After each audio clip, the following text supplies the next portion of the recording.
नमस्कार, मेरे चैनल पर आपका स्वागत है। मैं हूं विनय बिहारी सिंह। चलिए आज आपको ले चलते हैं इस अष्टावक्र गीता की चर्चा में। बहुत सारे लोग ये भी नहीं जानते होंगे कि अष्टावक्र गीता भी है। ये अष्टावक्र गीता राजा जनक और अष्टावक्र के बीच संवाद है। गुरु अष्टावक्र ने अपने शिष्य राजा जनक को जो शिक्षाएं दी थी वही इसमें लिखी हुई है। जैसे भगवत गीता में भगवान कृष्ण ने जो उपदेश अर्जुन को दिया था वही है, उसी तरह इसमें भी भगवान कहें या महर्षि कहें, अष्टावक्र ने जो राजा जनक को उपदेश दिया था वो अष्टावक्र गीता में है। तो अष्टावक्र थे कौन, उनका नाम क्यों पड़ा अष्टावक्र? अष्टावक्र ऋषि कहोर और माता सुजाता से उत्पन्न पुत्र थे। और जब वो गर्भ में थे तो उनके पिता कहोर वेदों के श्लोक पढ़ रहे थे। तो उस लिखा हुआ है कि गर्भ से ही वो बोल पड़े कि पिताजी, मैंने तो गर्भ में रहकर ही आपके आशीर्वाद से सारे वेदों के ज्ञान को जान लिया है, और मैं देख रहा हूँ कि आप वेद मंत्रों का गलत उच्चारण कर रहे हैं। पिता कहोर को ये बहुत बुरा लगा कि घर में बैठा बच्चा कह रहा है कि मैं गलत पढ़ रहा हूँ, और मेरा बच्चा। उन्होंने श्राप दिया कि जाओ, तुम्हारे 8 अंग टेढ़े मेढ़े रहेंगे जब पैदा होगे।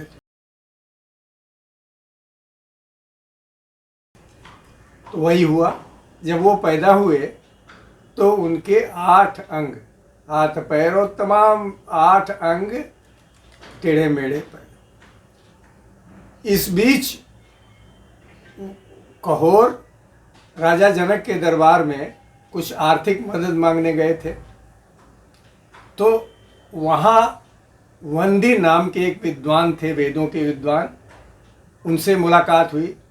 तय हुआ कि अष्टावक्र के पिता कहोर और वहाँ एक राज दरबार के पंडित वंदी में शास्त्रार्थ होगा, और जो हार जाएगा उसको वंदी के पिता वरुण के पास यानी समुद्र में फेंक दिया जाएगा। वाद विवाद शुरू हुआ, यानी शास्त्रार्थ शुरू हुआ और बहुत उत्कर्ष पर पहुंचा। लेकिन अष्टावक्र के पिता कहोर शास्त्रार्थ में हार गए, तो उनको समुद्र में फेंक दिया गया, जिसके अधिपति वरुण यानी वंदी के पिता, जिनसे शास्त्रार्थ हो रहा था, उनके पिता वरुण समुद्र में राजा वरुण के पुरोहित बने और वहीं उनकी सेवा करने लगे, वहीं पुरोहित के रूप में सेवा करने लगे।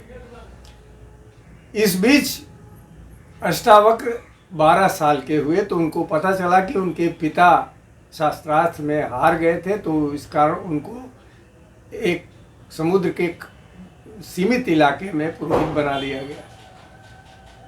तो उनको बहुत परम ज्ञान था।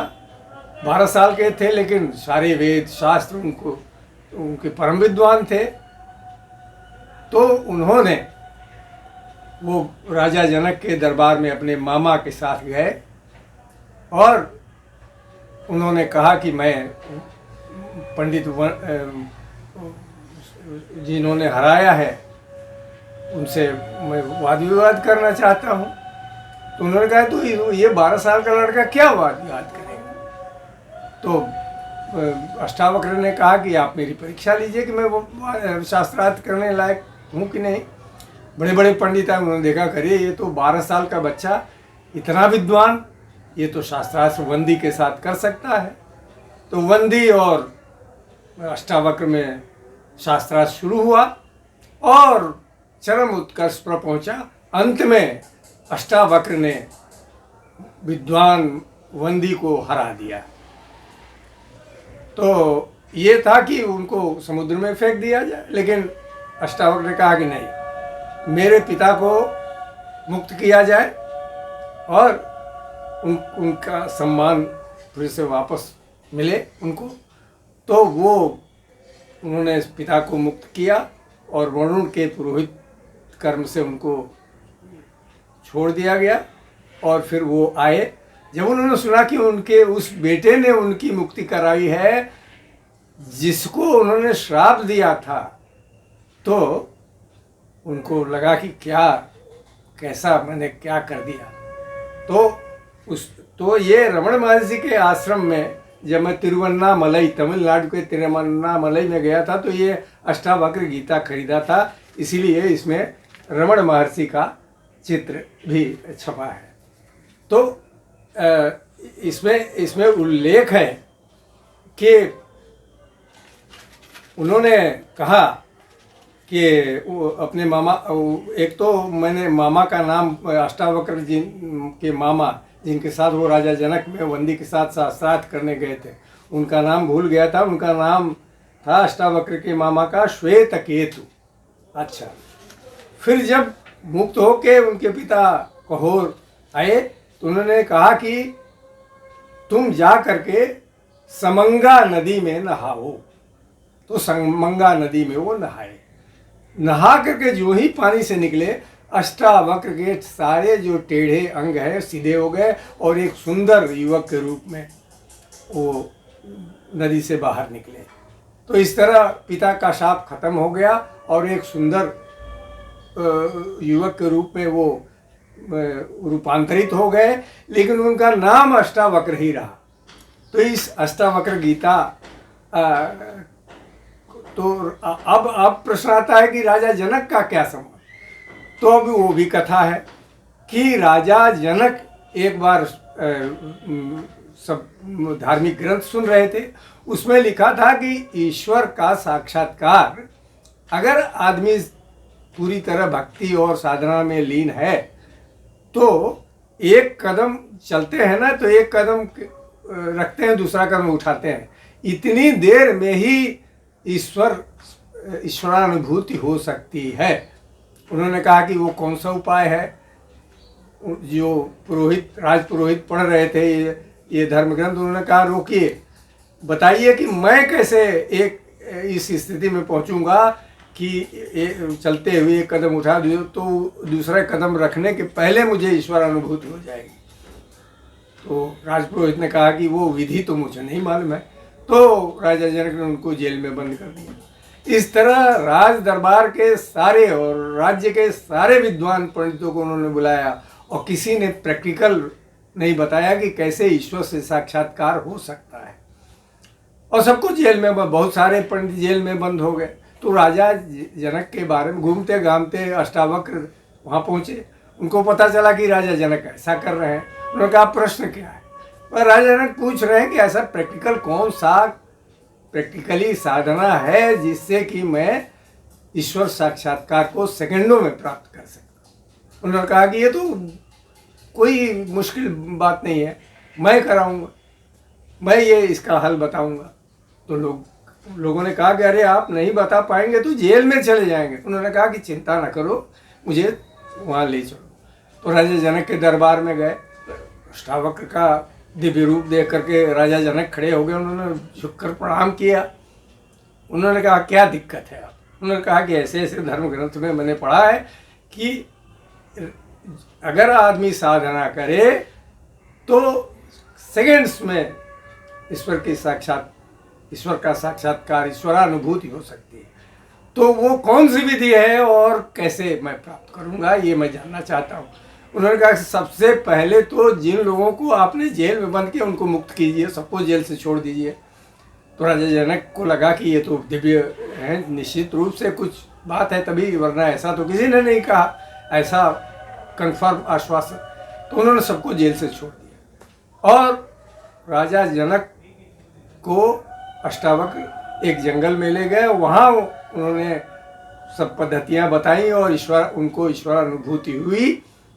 तो राजा जनक महान राजर्षि कहलाए, और उनके शिष्य बने कौन? वेद व्यास के पुत्र महर्षि सुखदेव राजा जनक के शिष्य बने। तो अष्टावक्र राजा जनक के गुरु थे। तो ये हुआ अच्छा, अष्टावक्र गीता का मूल वाक्य अगर कहें कि एक लाइन में अगर इसकी व्याख्या करें तो वो तो नहीं कर सकते हैं, लेकिन इसका एक महत्वपूर्ण वाक्य मैं आपको सुना देता हूँ। ये है कि इफ यू डिजायर, कह रहे हैं अष्टावक्र राजा जनक से, इफ यू डिजायर लिबरेशन, अंग्रेजी में है, मैं हिंदी अनुवाद कर देता हूँ। If you desire liberation from the bondage of ignorance my child, shun the objects of senses like poison and seek forgiveness, sincerity, kindness, contentment and truth like nectar. महर्षि अष्टावक्र कह रहे हैं, अगर तुम जीवन मुक्त होना चाहते हो, मुक्ति चाहते हो, तो अविद्या से मुक्ति, संसार से मुक्ति चाहते हो, तो मेरे बच्चे, मेरे पुत्र, तुमको इंद्रिय चेतना को जहर की तरह मानना चाहिए, यानी इंद्रियातीत हो जाना पड़ेगा। इंद्रियों का जो सुख है वो तुच्छ है, ईश्वर का सुख श्रेष्ठ है। सीक फॉरगिवनेस, क्षमा, सिंसियरिटी और ईमानदारी और दया और संतोष, कंटेंटमेंट और सच्चाई, ये अमृत है तुम्हारे लिए, तब मुक्ति होगी। ये एक महत्वपूर्ण वाक्य था। पूरी अष्टावक्र गीता तो बहुत लंबी है और इसमें 20 अध्याय हैं, तो इन 20 अध्यायों को बताना बहुत इतने कम समय में संभव नहीं है, फिर भी मैंने मुख्य वाक्य बताया। बहुत बहुत शुक्रिया, बहुत बहुत धन्यवाद।